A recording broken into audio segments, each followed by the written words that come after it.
वो देवता जिनका ना कोई आदि है न कोई अंत, जिनके सामने खुद समय भी रुक जाता है, जिन्हें ना कोई जन्म दे सका और ना कभी कोई मिटा पाएगा, वो हैं भगवान शिव। लेकिन क्या आपने कभी सोचा है कि भगवान शिव का जन्म कैसे हुआ? क्या उनकी कोई माता थी, कोई पिता? और अगर वो जन्मे नहीं तो इस सृष्टि में प्रकट कैसे हुए?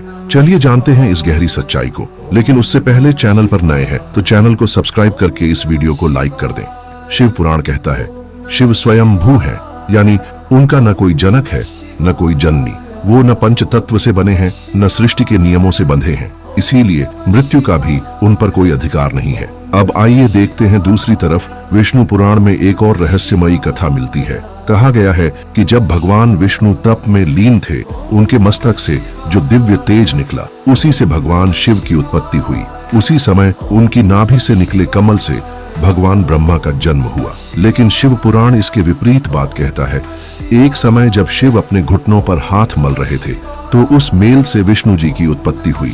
अब सोचिए, दो महान ग्रंथ और दोनों में शिव की उत्पत्ति को लेकर अलग दृष्टिकोण। क्या यह विरोधाभास है या शिव के रूप का ऐसा विस्तार कि उन्हें सीमाओं में बांधना ही असंभव है? एक और कथा बहुत प्रसिद्ध है। जब ब्रह्मा और विष्णु के बीच ये विवाद छिड़ा कि कौन सबसे श्रेष्ठ है, तभी एक अनंत अग्नि स्तंभ उनके सामने प्रकट हुआ। न वो ऊपर खत्म होता था न नीचे।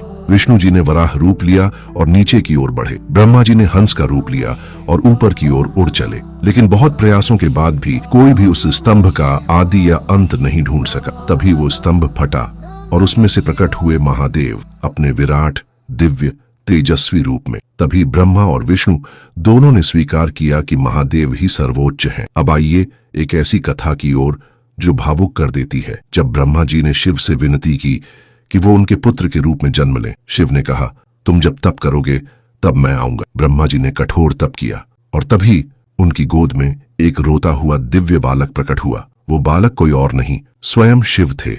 जब ब्रह्मा ने पूछा, तुम क्यों रो रहे हो? बालक बोला, मेरा कोई नाम नहीं है। तब ब्रह्मा ने उन्हें पहला नाम दिया, रुद्र। लेकिन बालक शांत नहीं हुआ। फिर दूसरा नाम दिया, तीसरा, यहां तक कि 108 नाम दिए गए। रुद्र, उग्र, भीम, पशुपतिनाथ, महेश्वर। तब जाकर वह बालक शांत हुआ। अब बात करते हैं भगवान शिव के शिक्षा और ज्ञान की। कई लोग पूछते हैं, क्या शिव ने भी किसी से ज्ञान प्राप्त किया?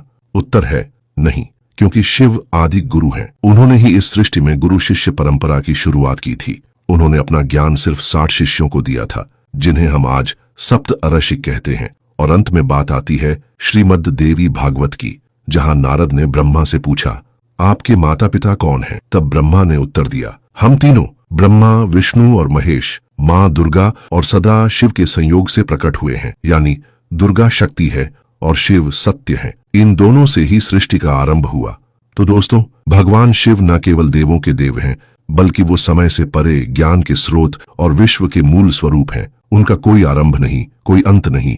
और यही कारण है कि आज भी सृष्टि की हर ध्वनि में, हर ऊर्जा में महादेव ही गूंजते हैं। हर हर महादेव।